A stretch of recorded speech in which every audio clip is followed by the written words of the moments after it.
Hey, what's going on, everybody? I'm Tony Mack. That's Tricky Ricky. It's the Bullpen. We are live here at the beautiful Toyota Field in Madison. We just had a six-game homestand this past week. We were really busy with that. We had a day game, and then we had the Lunaticos night, and it was just one heck of a week. Unfortunately, the Pandas only went 2-4 in that stretch, but they ended it on a great night last night. Hopefully that had some momentum. I ran into I didn't call him Shatz this morning, but I ran into Shatz. I believe he prefers Andy. On the way in, I ran into him. He was trying to get in the door. He didn't have his badge handy, so I let him in and asking how I was doing. Just really like awkward back and forth because I was being really awkward. Why were you being so awkward? I was trying to get to work, but I was trying to be nice and talk to him, and I didn't really know what to say other than like, hey, it was a great job last night, but I didn't want to say that because I didn't just want to sit there and talk about baseball. But we talked about how good that was last night to win, and he had mentioned that he really hopes that carries some momentum on the road. Sounds like a great interaction you two had. It was awesome. He's a class act, man. All Very those nice guys guy. are. I had a girl here over the weekend who's suffering from a rare disease, but she loves Angels baseball. She loves the Trash Pandas, and her 18th birthday was this weekend. So brought her out on the field during batting practice. She got to, get a little VIP tour of the ballpark, showed her around, and Andy was the first person that saw us, and he came straight over. He signed a baseball for her. He talked to the family. She went up and immediately hugged him. She was a hugger. She hugged everybody out there, and some of the guys got done with batting practice. They all came over, signed baseball for her, took pictures, gave a bat to her brother. It was a really cool experience, and I know she was just I mean, this was the best birthday she's ever had, and those guys made it happen. And it's real easy for these guys to blow that stuff off, or maybe want to hide away or go sneak into the locker room, and none of them did that. So big shout out to Aguilar, Humphreys, Whitefield, all those guys that were out there, took a picture with her, and made a girl's day, man. So we got some good folks over here. I've heard Andy's a hugger. I never would have guessed, but I heard he's a hugger. Not Andy. Not Andy is the hugger. She was the hugger. Yeah, but I've heard. But he did. You have to be a hugger when hanging around. Her name was Sarah. So. Well, I know that Sarah was the hugger, but what I'm saying is I have heard from other right? people that Andy Shatzley is a hugger. Well, then he met one of his biggest fans over the weekend because she was hugging everybody. He got to hold the finish line during the astronaut race. Oh yeah. It was a great time. So big thanks to our Pandas out there, not only taking care of business on the field, but giving people some special memories that I know they'll probably never forget.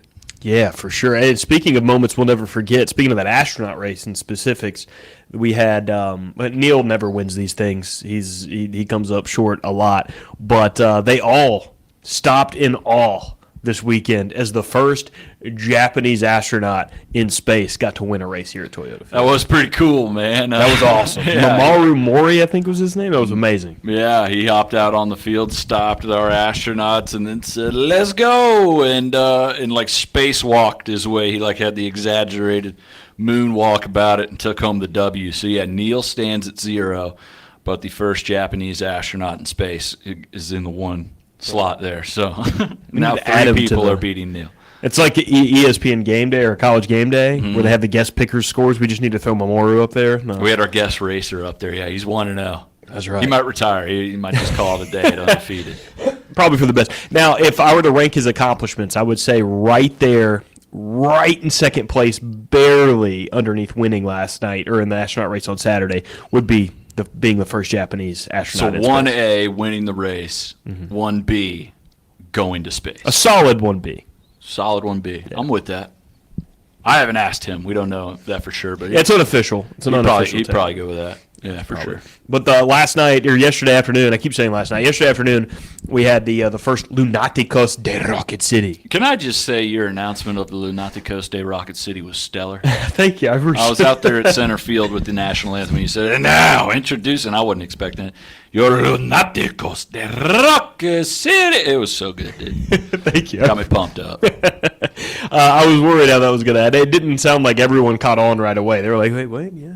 It caught me off guard, and I work for the team. I'm here every day, and I was like, "Oh yeah, there we go." It looked like announcements. It looked like for a minute through the first 7 innings that in the first Lunaticos day, the Trash Pandas were going to get no hit. Buddy, Yeah, it wasn't looking good there for a while. Had one run through 7 innings on 0 hits. Got a second run later on another error. So at one point, I believe we had 2 runs on no hits. Yeah, that's correct. So, which if you've paid attention to the Pandas this year, we've had some weird games like that. We lost a no-hitter that we pitched. I'm thinking, are we going to win a game where we don't get a hit? Are we going to flip the script and right the wrong we had on that first 3-game homestand? We didn't, but The poetic justice would have been amazing, but the other team took a 5-2 lead. So you're like, okay, well, maybe we'll need a hit or two to win this one. I don't know if we're going to get 3 more errors that allow runs, but man, didn't need it. Kyron Paris with a solo shot to, what'd that make it, a 3-3 game? 5-3. 5-3. 4-3 ball game. 4-3 ball game. Let's take some time to do some math here. Okay, so they scored. It was They scored 4-2. a total of 4. Yeah, That's it's 4-2. My bad. That's going into that. Inning. 4-2. So he hits the solo shot to make it 4-3. Our first hit of the game. Thankfully, a home run. And our second, I believe, our final hit of the game. That's correct. Zach Humphreys back in Panda Blue for the first time. He just recently got called back. Didn't start the season with us. Hits a 2-run home run for his first shot of the year. Gives us a 5-4 lead on 2 hits. And the Undertaker hits the mound, right. Kenyon Yovan, and as always, he takes care of business. Flex again, hits another flex, gets the blood going, does a little bit of this, and we got a W. Imagine being the Tennessee Smokies yesterday afternoon when you just give up a lead in the 8th inning and you have 3 more outs to make it right? And you're like, all right, well, we gotta get in the right headspace. So let's go out there. Dong! Oh, dude. Dong! Your night's over. Dong! Yeah. What? Is that a Is that horn? a horn? What was it? What is that? And then Kenyon Yovan comes out. Now, I mentioned this yesterday. I told everybody in the press box, too.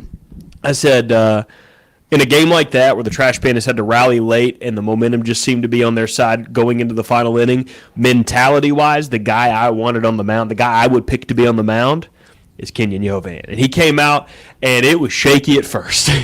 It started out a little shaky. He gave a base hit, then he got a fly out to second base, and then he walked a couple, I believe. And then the mentality set in. I was never worried. I'm thinking this is exactly what my guy needs right now. It was too comfortable of a situation before.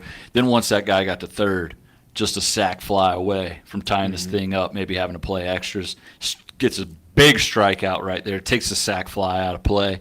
And then I believe it was a pop out to end the game, right? Right field, yeah. Fly ball to right field. Teodosio, greatest hands in the Southern League, catches in his mitt. And that was all she wrote, dude. I love it. And, of course, he just gets so jacked up. It gets me jacked up. It gets everybody jacked up. That dude is a lightning rod. He did that, what was that, Friday he came in and had a big inning?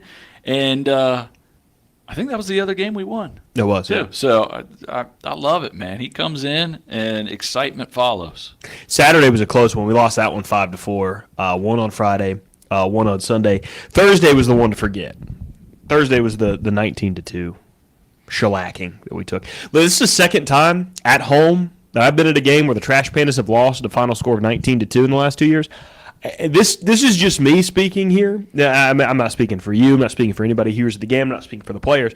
I don't enjoy that very much. I didn't enjoy it. I don't think anybody did. Again, I don't want to speak for you guys. I didn't enjoy that.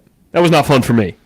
You know it's a rough night. The cameraman, Chris, pointed this out to me in the 7th inning that night. He's like, you know it's a rough night when the cloud of dust from the parking lot has now made its way up to the lights, and you can see the cloud of dust from the amount of people that left early.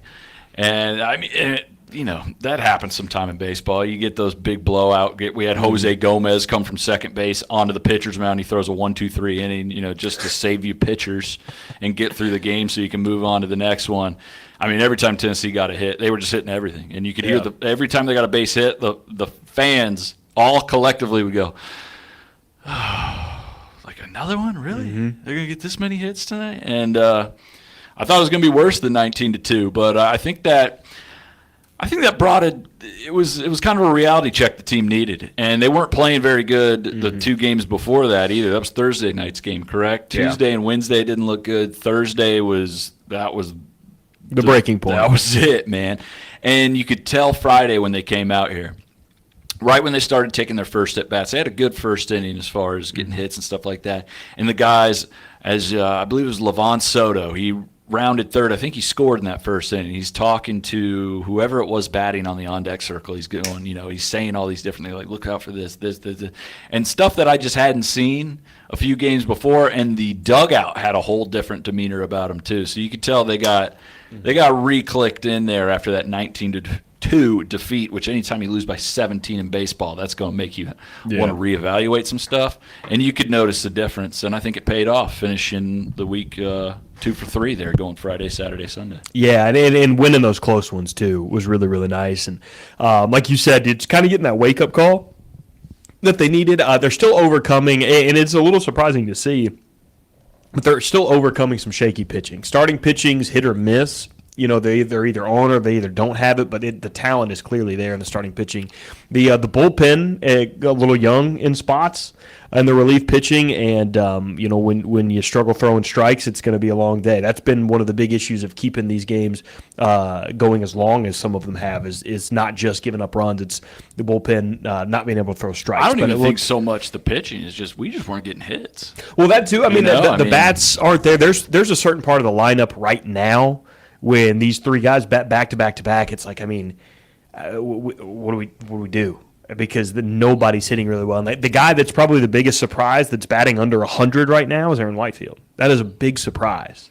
But that's what I mean by there's so much more room to grow the later we go this season, because I don't expect a guy like Aaron Whitefield to hit under 100 much longer. So. Yeah, even a guy like Tucker Flint, who the homestand before, seemed like he was getting a hit every at bat. Mm-hmm. He doesn't get as many hits as he did the previous homestand. It's just, it's tough. 1 week you go on the road and you have a whole bunch of hits. You come back home and something just changes a little bit, but they were able to figure it out there at the end of the week. So. If anybody needs a road trip more on that team, it's Jeremiah Jackson. He gets to go have a nice night's sleep. This one, yeah, he gets another rest away from a baby, right? Mm-hmm. Gets a nice night's sleep. Well, the proof's in the pudding, man. Two weeks ago, he goes out there and he bats like 600. Are you blaming any hitting woes that Jeremiah Jackson will have this year on his child? I am. Look, Jeremiah, you and your family, they are beautiful. I am. And your daughter is a blessing to this world. But right now, she's a liability. I'm just saying.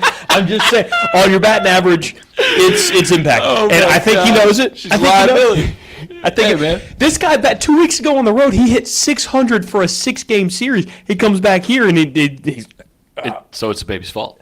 Yeah, absolutely, it's the baby's fault. I want that baby living at the grandparents' house till September. All right, you get to know her then. Not now. I'm going to help you out here. So what he's probably going through right now, since she's a newborn, crying a bunch, can't sleep schedule's crazy. But I'm just here to tell you, man, it continues. I've got he turned 11 months old yesterday, and right now he's going through a phase where we put him in his bed.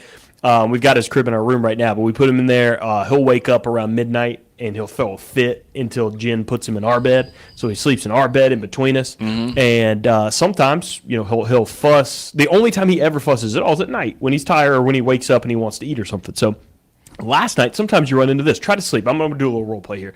Try to be me and sleep, and I'll be Oliver last night. This was Oliver last night at 1 o'clock in the morning. Dad. Yep. Mm-hmm. Dad. Okay, you don't really have to punch my face. Dad. Right there on my forehead. I'm trying to sleep. Just probably could have illustrated that without punching me in the face, but I get the picture. He was so excited to be up. So I'm just saying, you got that at home, 6 games on the road, by yourself. You going to offer any babysitting services for the man or what? Hey, I'm more than happy. I just called his baby a liability for his performance on the field, so he probably isn't willing to let me watch his child. I doubt either parent will trust you with their kid. No doubt. But I would. Absolutely. Good for you. That's a really nice gesture. Like he said at the beginning, too, he only speaks for himself. So I'm just going to stay right here. I'm not the only one that said that, by the way, last week. Ratting out some others, too. Huh? Yeah. Who else? I'm not going to name them. I would never throw Aaron Cheris under the bus like that. I wouldn't do something like that. There it is. I would never. There it is. Is he down? No, he's not down there. He's not. Yeah. Well, interesting. I like the momentum. I like winning a close game. Not even a blowout, but a close game like that. And honestly, a game you shouldn't have won. Yeah. They had 2 hits. It all came in the last inning that they've added, too. So winning a game like that gives me some confidence going on the road. They go to Biloxi. Then we're back 2 weeks again in a row at home. to end the month of May. So pretty pumped up about that. Pandas are doing some pretty cool stuff. The Lunaticos Day went off without a hitch. I mean, that was amazing to see all that stuff, setting that up, seeing all the jerseys and everything out there. I love the logo. I love all the shirts. I went and got a yellow shirt yesterday. That was pretty sweet. I love our Copa identity. I love the color yellow. Yeah. I've found a whole new love for yellow apparel through this. Yellow's my color. Is it? You think so? I think it is. I've gone my whole life without knowing that yellow is my color, and I'm going to be wearing a lot more yellow now. I'm looking forward to some Lunaticos games where we are perfectly undefeated at 1-0, 2 massive hits, and that's all we needed, man. I also want to know, and just a little behind the scenes here with what we do. I'm the PA. I'm up here in the press box the whole time. I really don't move much during the game, so I don't have as much responsibility as Ricky does. But Ricky, during the week, you're doing your thing here, getting promotions ready for the rest of the season, but also getting yourself game ready. You're out there in between the innings and stuff. You did bungee tug of war yesterday. How's your back feeling? You took a few spills on the grass. I tell you right now, if I woke up after taking that spill, you would have had to wheel me in here in a chair. It's pro wrestling, dude. I didn't feel a thing. I didn't feel a thing. In fact, it's all a blur. At one point, though, the rope, which is fastened around my waist and bungeed to another guy behind me who also has it tied around his waist. At one point, it went between my legs. Right through from the front to the back, between my legs, and then where that's where the guy's running away from me, so he's adding tension to that one, and I realized almost immediately that if I don't change my physical positioning, I will never have issues worrying about sleeping at night due to having a child, because that possibility it won't be in the future. So I did a quick, I don't know if you noticed that, I put my hands down and did a front thing, but then the rope got caught around my waist, and as I was lifting my leg got, the rope hit it and then locked me into this position, and so I was on one leg and then had to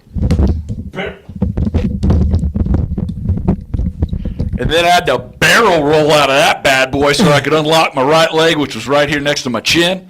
And you know what? I still got the W, too. You still won. That's right. You still got it done. Yeah. I mean, hey, I'll bring it to you. All right, 6-game homestand. I'm exhausted today. I can barely send emails. I say that to say the details that go into putting on a game here are very meticulous. We pay attention to everything, because if you don't, things can go wrong. You might think, what can go wrong when someone hits a home run? You flash the lights. It's fun. I saw a baseball game a couple of weeks ago where I can't remember who it was that hit the home run. I think it was a Dodger that hit the home run. And it's going out to the outfield. It hasn't quite left the yard. There are people standing under the ball in anticipation of it hitting their glove. And as it's coming down to these fans, you can see on their face, ball, ball, ball. The lights go out. Oh. The lights went down because they were doing the flashing thing. The lights went down. Oh. Still don't know what happened to that ball for those fans. There are details you got to pay attention to. Caught that in the molars. Yeah. Mm-hmm. Ooh. I never thought about that one. That's got to be tough. Yeah. You got it tracked, then all of a sudden, nothing.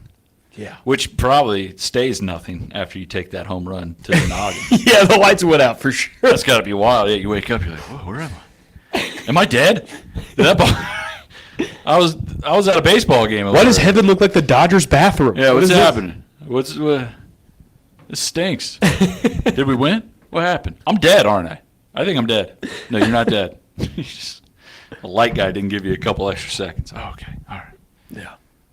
So. Sure I'm not dead? Yeah. You got to be careful with that kind of stuff, man.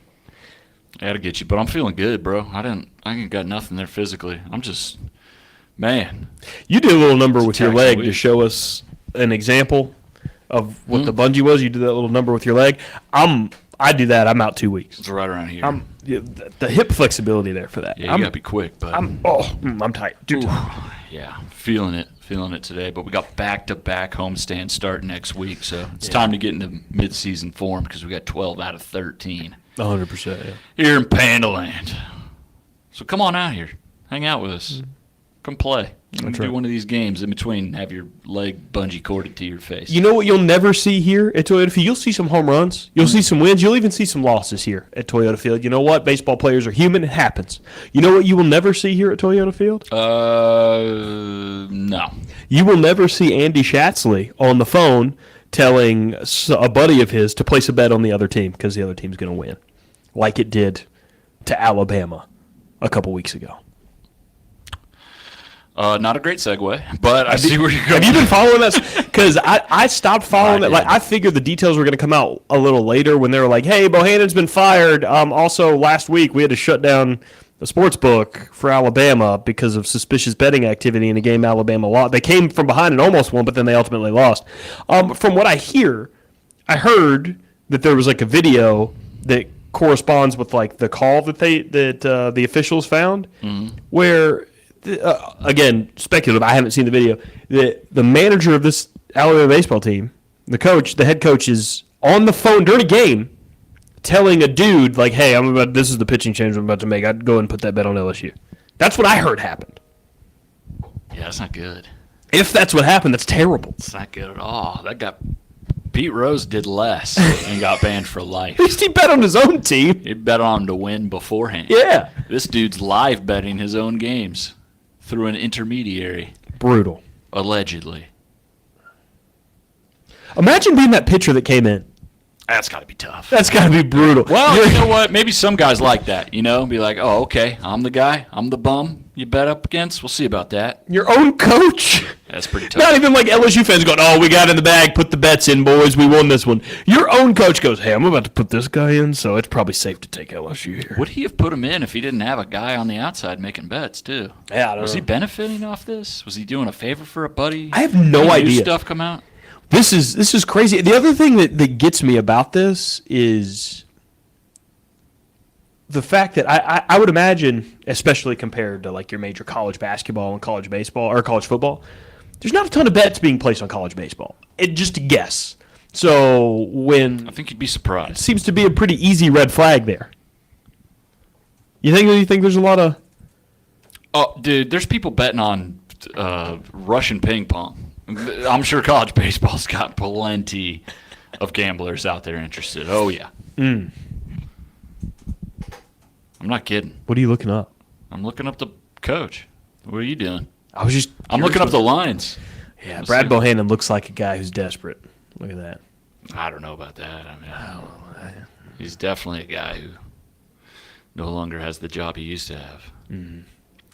Yeah, and the way you're talking about, I mean, dude, you're going to make a call from the dugout. How are you on the phone during a game? What are you thinking? Someone Does had that told me that bullpen phone make outward calls? If you dial 9, you'll get a tone. So someone had told me yesterday, and I double-checked and asked. I'm like, so you're telling me that there's a video of this guy on the phone during a game talking to someone outside the stadium? And they said yes. So, again, don't know how true that is, but that's just the talk going around the town here. So. And did he screw the? I don't even think he got the bet right because I think Alabama came back and almost won the game. So whatever bet they made, it probably. LSU still won like 8-6. Yeah, but they were up 8-1. I mean, yeah, you got a 4.5 point spread. You tell your buddy, "Hey, take it, we're good." This guy stinks, and then you come back and win by 3. Then your buddy goes, "Hey, what the hell happened, man? You told me they were gonna." I'm like, yeah, I know. I don't know why the kids played so well. We did practice this week, so they really care about winning. That's why they're here. They're not like me and calling you in the dugout. So not only did he get fired, I don't even know if the guy won. Brad turned into that guy from that PSA commercial, that basketball commercial. Hey, Coach, ain't no home run. We're only down 2. I don't have a home to go home to now. Thanks a lot. You're ruining my life. I can't believe we've played with so much effort at the end. Roll over and die, boys. You know how long these games are? We could be doing so many other things. Coach, that was a great effort. Alabama ultimately fell short, but came from behind and gave LSU a very good baseball team a run for the money. Yeah, it was cool, I guess. Good effort, boys. Whatever. What year do you think this is? You think you're not going to be able to trace a call from the dugout? They've got guys in the NFL that can't place a legal bet on college football in their own hotel room. And this guy's, according to the guy that told me yesterday, he's in the dugout. Jameson Williams made an unrelated sports bet 30,000 feet in the air on an airplane or something and got in trouble. This dude's looking at the team he's betting against. I don't get it. I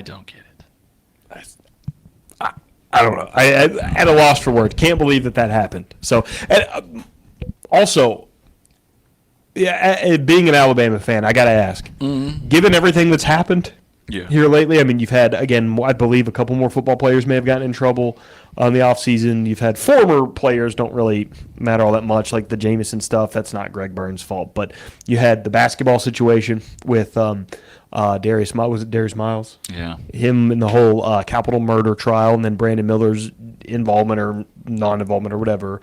And then now this with the baseball team. The athletic director, Greg Byrne there? Little hot seat? What's Greg Burns supposed to do? I mean, he hires a coach. You think he's going to, not bet against his own team when what's he going to do? Go to me? Come on, man.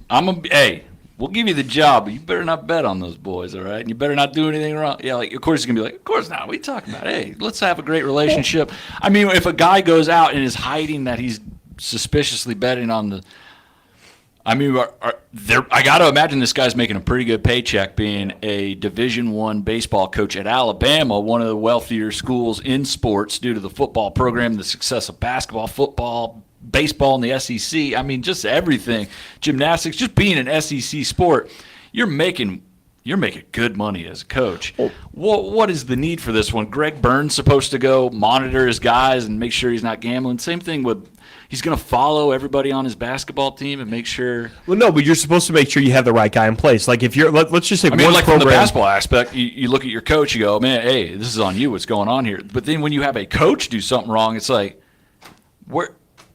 what are you supposed to do? Well, so you think about it from let's take one team, for example, like in college football or even just college basketball, you have a lot of recruiting violations happen, right?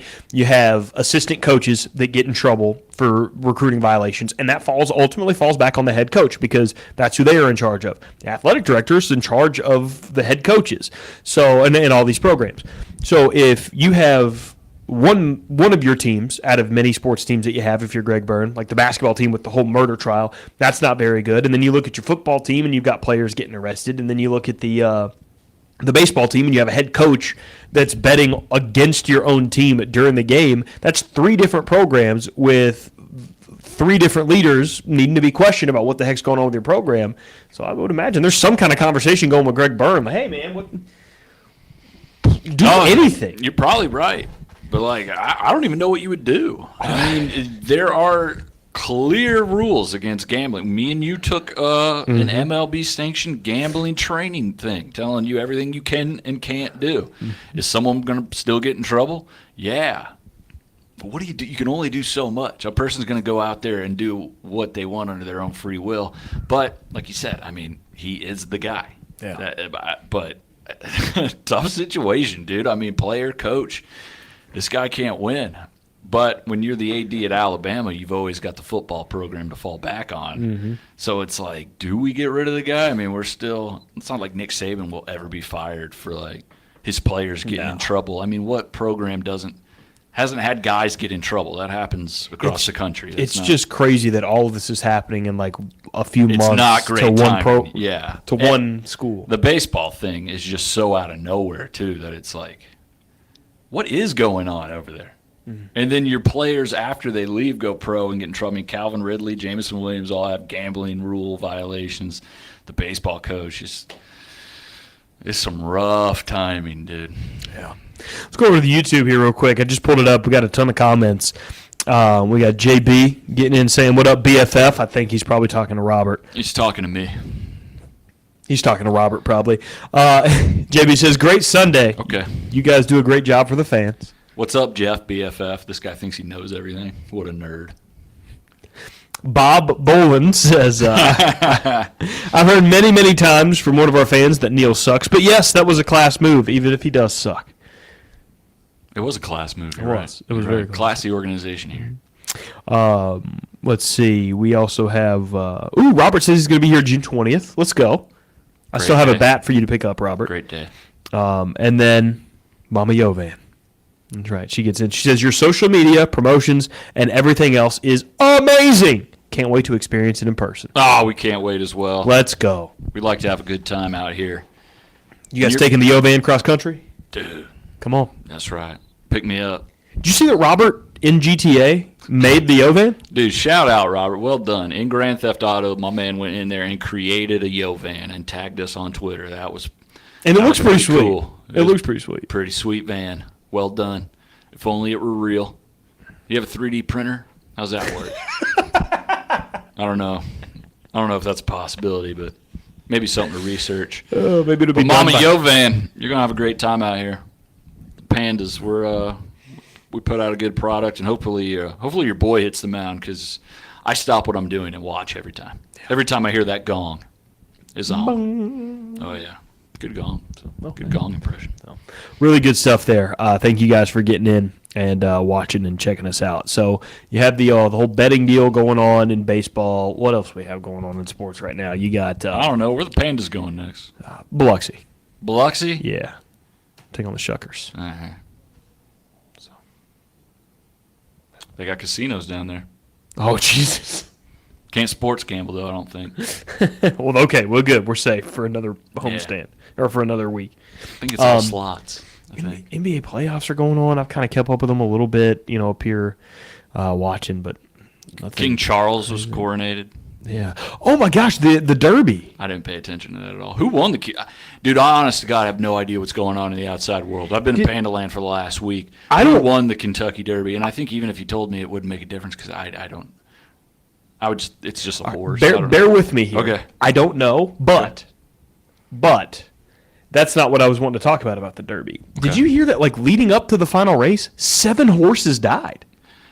Another sport that's been marred with situations just like this. Yeah, like with maltreatment or death, or I feel like we're not as into horse racing as we used to be. I've never been as a country, but like for a while it was like Kentucky Derby. You knew all the horses that won, and now I feel like the day comes, you watch it for a little bit, but no one really. I feel like the care isn't there like it used to be. Am I wrong? Again, I think a lot of this hurts because it's like I've just never been into it, so I don't know what it just feels the same to me because I've never been into it. So I don't know how that goes with the following and everything else. All I know is anytime I hop in the car around Kentucky Derby time, I hear Jody Mack talking about it on the radio. So he's still doing that. So. Okay. Yeah, I don't know. What was the name of the horse that won? I don't know. You still don't know? I don't know. I did not look that up. Just go ahead and Google it. I was looking up a way more important story. I'll get to that in a minute. Kentucky Derby winner was Remedy or something? Mage. Mage won. I gotta go talk to. There was somebody that 15-1 long shot. I was gonna say someone I know. I had Mage as their long shot. I need to check with them and see what they probably skipped town. Good for Mage. Mm-hmm. I don't. I'm a Preakness guy. I get real hyped for Preakness. The Derby I've always felt was overblown. Oh my god. Big Preakness guy. You big XFL guy? No. You should be. Are they playing? I don't know if the championship just happened or not. Is the Ultra Bowl this weekend? Your boy won MVP. Who? Of the entire XFL. Your boy. My boy? Yeah, your boy. AJ McCarron? Yeah. Good for him. AJ McCarron won MVP of the XFL. Champion in college, champion as a pro. Ultra Bowl MVP. What's their championship called? No, it's a Google. The Rock. The Dwayne Johnson Ultra Bowl champions. Way to go, AJ McCarron. Probably going to get him a backup job, too, in the NFL. Get that sweet backup money. Because, the stories were all like, man, he passed up a lot of money to play in the XFL. And it's like, he can do both, actually. So I think he just got more money to actually play this time.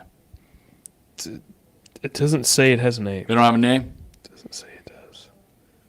I'm trying to see who even won it. The X Bowl. Was AJ even in? Were they even in? Are you just making these things up as you go? Do you know anything? I don't. I work here just like you. I'm not in touch with the world here. I'm here just like you are. All right. So, and apparently, people send me sports stories, so I'm just kind of going through that right now. Just throwing them at me? I'm just going through the headlines here. Another one, they're making a Bama Rush documentary about the Alabama sorority recruitment. I don't know why that's exciting to people, but I don't want to watch that at all. I don't care about that one bit. I bet it's intriguing, though. Oh, I probably will. The sororities down there in the SEC are different. All Greek life. Cost you like $1 million. The only thing I know about Alabama's sorority is that one time it was during 2020, Morgan Wallen went down there in the middle of the pandemic and was making out with all the sorority girls. Yeah.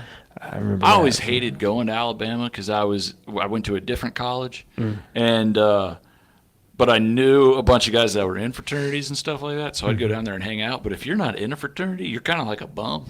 So like no one really cares about you. You know, you're like a second class citizen in that circle. So I always felt like I was unwanted.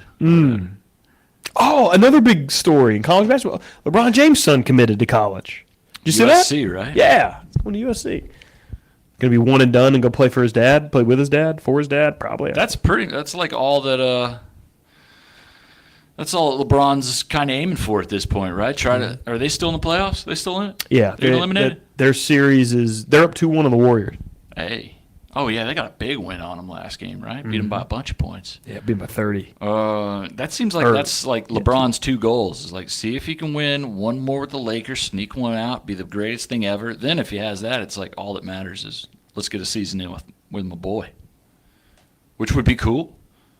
And then I saw a thing, it's looking like Cleveland might be lining up a first-round pick or like a first overall pick. Like, does Cleveland get Bronny, and does Cleveland bring back LeBron for trip 3? Oh, my God. And that'd be wild. If it ends in anything but a championship, I mean, that's deflating.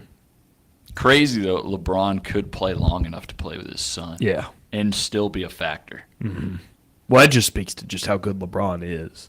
So, some great father-son duos in sports. Amazing by his son, too, if he can actually be good enough to be. I mean, I was on here last week or last time we did a podcast talking about how impressive it was that LeBron actually lived up to expectations, all the high expectations that were put on to him when he was a high school kid.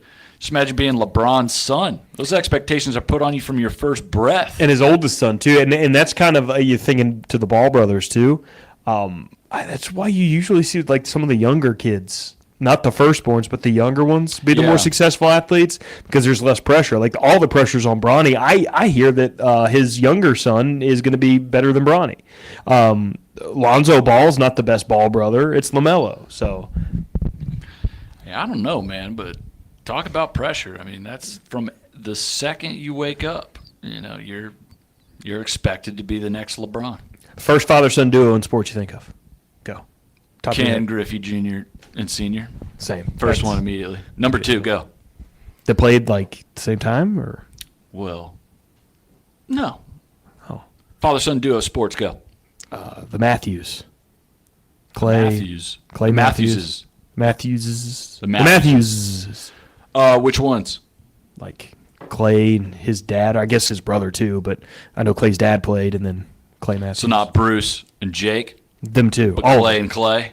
Yeah, well, Clay and Clay were the ones. Clay and Clay were the ones I thought of. I think there's a Clay and a Clay and a Clay. I think there's 3 Clays. We can just throw them all in there together. Okay, all right.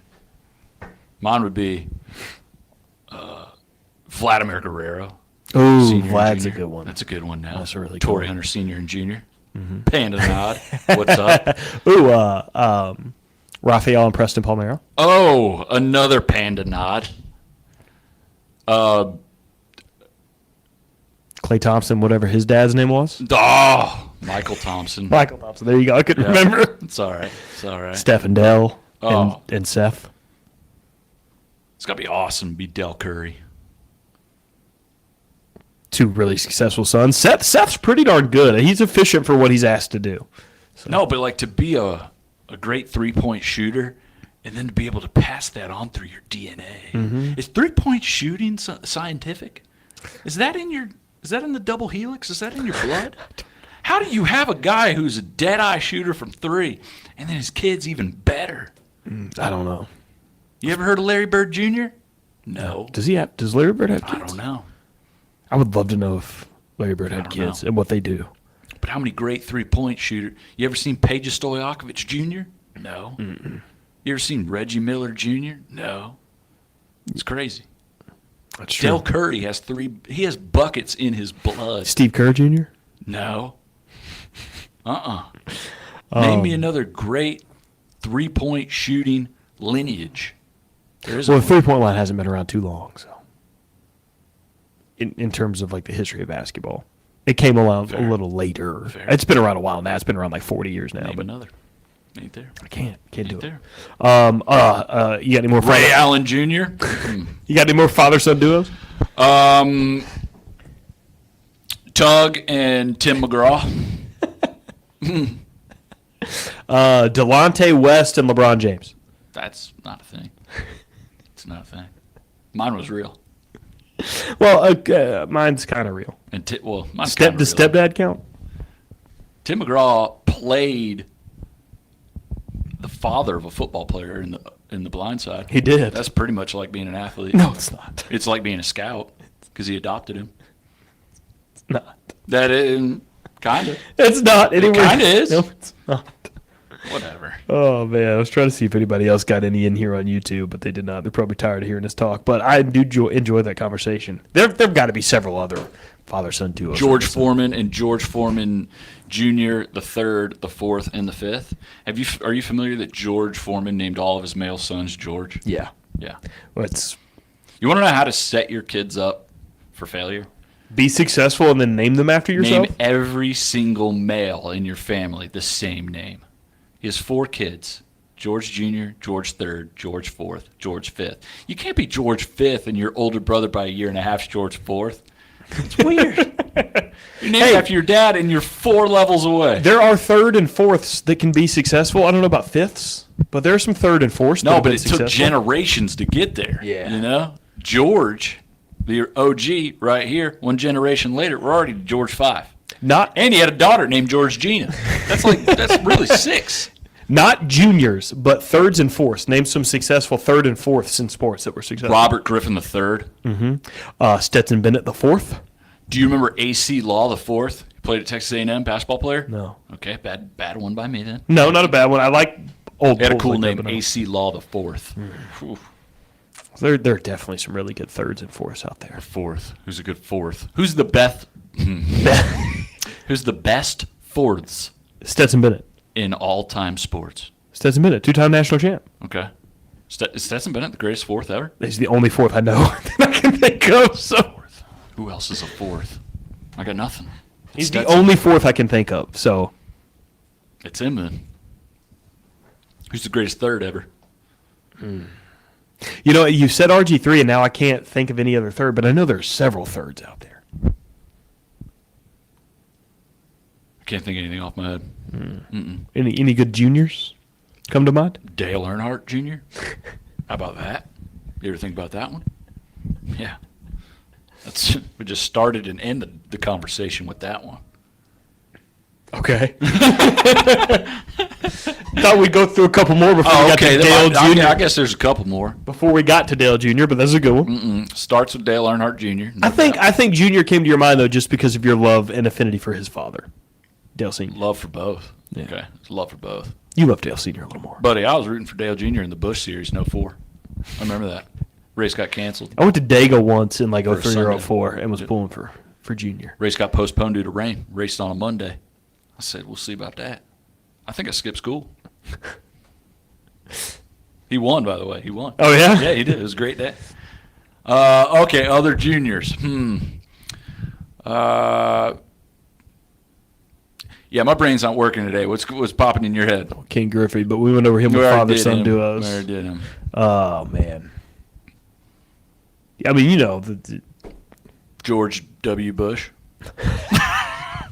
He owned the Rangers. That's a sports one. Or the Astros. No, he was with the Rangers. But then, I don't remember. The greatest juniors ever. You went with George W. Bush not because he was president, but because he owned a sports He was team. in baseball. Yeah. Dale Earnhardt Jr. and George W. Bush. John Quincy Adams.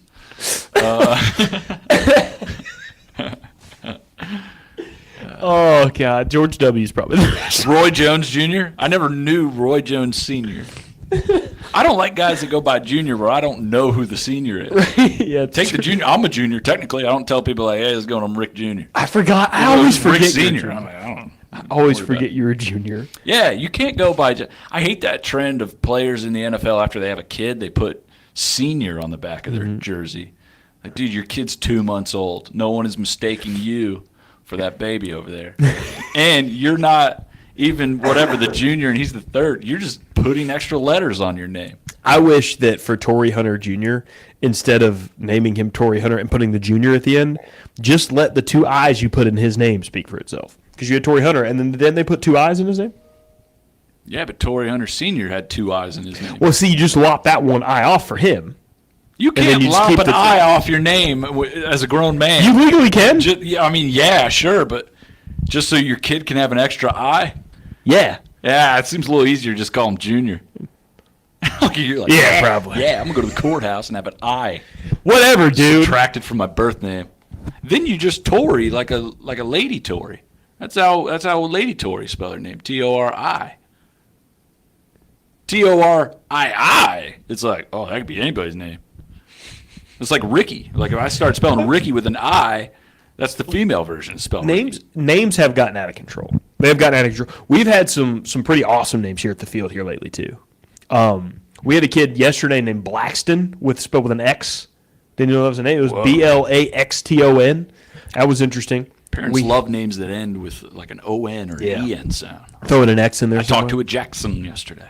I think I've talked to a Jackson every game in Trash Panda's history. I think there's been a different Jackson at every single game. I've worked every game in Trash Panda history, over 100 plus, and I think I've ran into a Jackson every single time.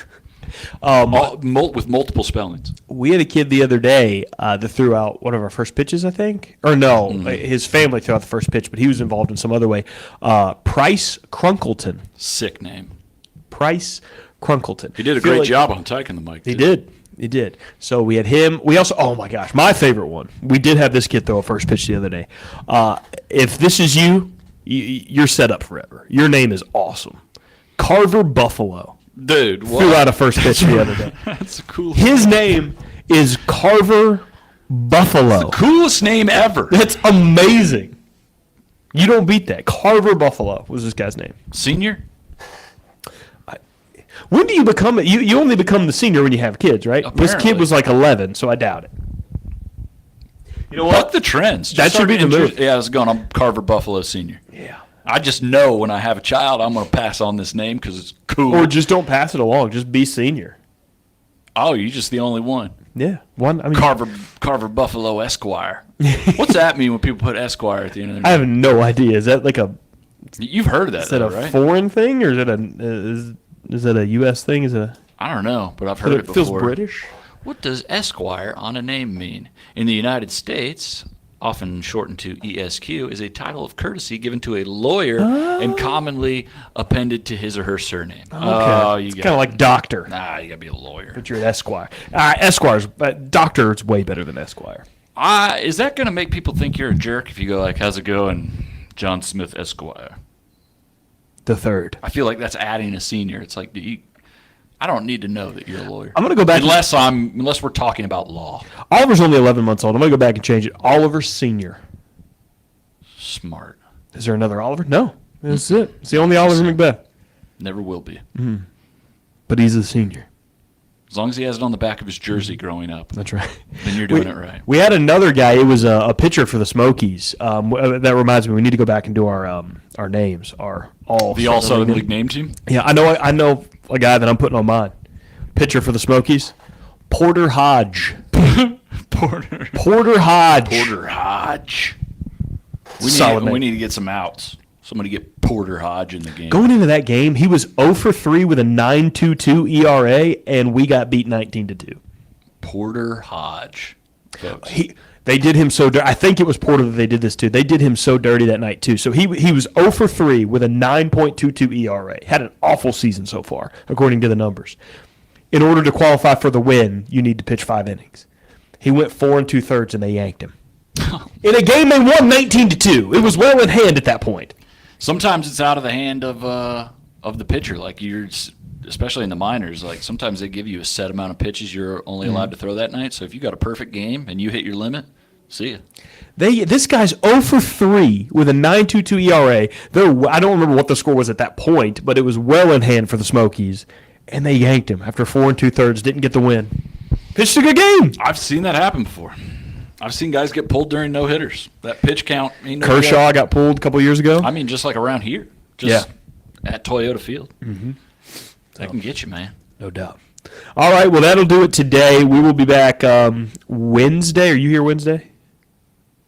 Yeah, I could be here. Okay. I could clear some time. I don't know if you were working or not. I'm not working on Friday. I was just kidding. There's no need to get. We got one more show this week. It'll be Wednesday at 2 o'clock. We'll have our All-Southern League name team for you since we've seen several teams already this year. I hate the name Pete Crow Armstrong, by the way. Yeah. His mom's, I don't know if she's famous, but I know she was in the movie Little Big League. Was she the Crow or the Armstrong? I think she was the Crow. Ashley Crow is her name? She was in Little Big League. Name just doesn't roll off the tongue. Pete Crow Armstrong. They call him PCA. Feels like that'd be a good nickname. Feels like he's a three-name guy. Who's the best athlete ever to go by a letter thing like that? RG3. PCA. Who? CP3. CP3. Didn't Paul George used to go by PG-13? PG-13. I know my favorite one that went by like letters and numbers. He probably wasn't the best. AK-47. Andrei Kirilenko. That was a good one. That's a good one, too. He's Russian. That fits perfectly. Yeah. I'll go with that. We'll be back with our All-Southern League name team on Wednesday from 2 to 3.